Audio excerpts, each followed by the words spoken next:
उसको लेकर एक सवाल उठा कि ये क्या। और लगातार हमने देखा है पिछले दिनों ट्रंप ने भी कई बार, चाहे वो हवा का जिक्र हो इंडिया के, कुछ ऐसी टिप्पणियां की जिसने लोगों को आहत किया। अब मेरा सवाल आपसे यह है कि अभी तो बहुत ही नाजुक मोड़ है, जबरदस्त टक्कर है, अभी कोई भी इसे कॉल आउट नहीं कर सकता है कि ट्रंप जीतेंगे या फिर बाइडेन। कांटे की टक्कर है, जो मेल बैलेट्स है उनको उन पर बहुत कुछ निर्भर करेगा, कोर्ट्स तक मामला जा सकता है। किसका राष्ट्रपति बनना हिंदुस्तान के लिए फायदेमंद रहेगा, या फिर हम ये कहें कि हिंदुस्तान ऐसा मुल्क है जिसके साथ रिश्तों में समानता कोई भी, चाहे वो राष्ट्रपति बने, रखेगा। देखिए अंजना जी, पहली बात तो है, मैं अपने मुल्क, अपने देश हिंदुस्तान को सलाम करता हूं।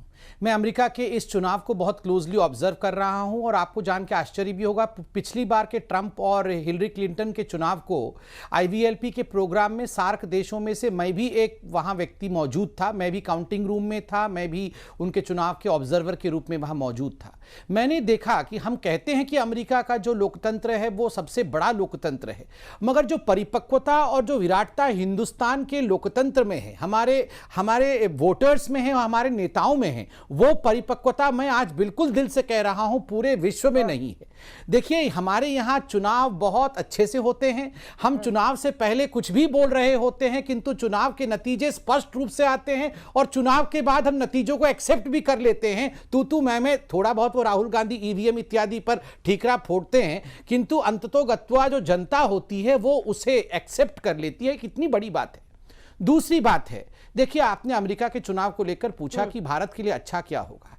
आज का जो हिंदुस्तान है, ये जो नया हिंदुस्तान है, एक हिंदुस्तान पहले होता था, हमें लगता था हम अमेरिका के नीचे झुके हुए हैं, हम दबे हुए हैं, अमेरिका डिक्टेट्स अस, वो हमें डिक्टेशन देता है। आज वो हिंदुस्तान की परिस्थिति नहीं है। आज मोदी जी का ये जो नया हिंदुस्तान है, आज इस हिंदुस्तान की ऐसी परिस्थिति है कि कोई भी देश, केवल अमेरिका ही नहीं, कोई भी यूरोपियन कंट्री, कोई भी देश हमारे मुल्क को एंटागोनाइज नहीं कर सकता है। आज वो इक्वल पार्टनर बन के हमारे साथ चलना चाहेगा और वो चाहेगा कि वर्ल्ड फोरम में इंडिया जिसके साथ है वो कंट्री भारी भरकम नजर आता है।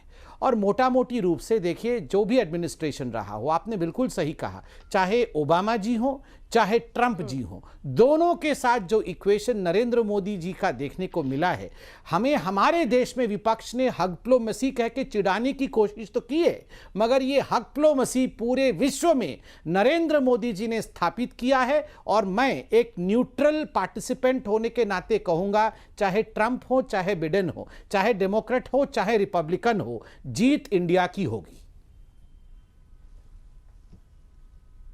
ठीक है, मैं चुग साहब आपके पास अब एक बार आना चाहती हूं, चूंकि आप वहां पर मौजूद हैं, क्या फीडबैक आप देंगे जो परिस्थितियां इस वक्त बनी हुई हैं? जो हम लोगों को यहां से समझ में आ रहा दिख रहा है वो शुरुआती दौर में जो बाइडेन आगे जरूर है, लेकिन जो रवैया डोनाल्ड ट्रंप का दिख रहा है, ऐसा लग रहा है कि मामला कोर्ट तक पहुंच सकता है। आप क्या कहेंगे? मामला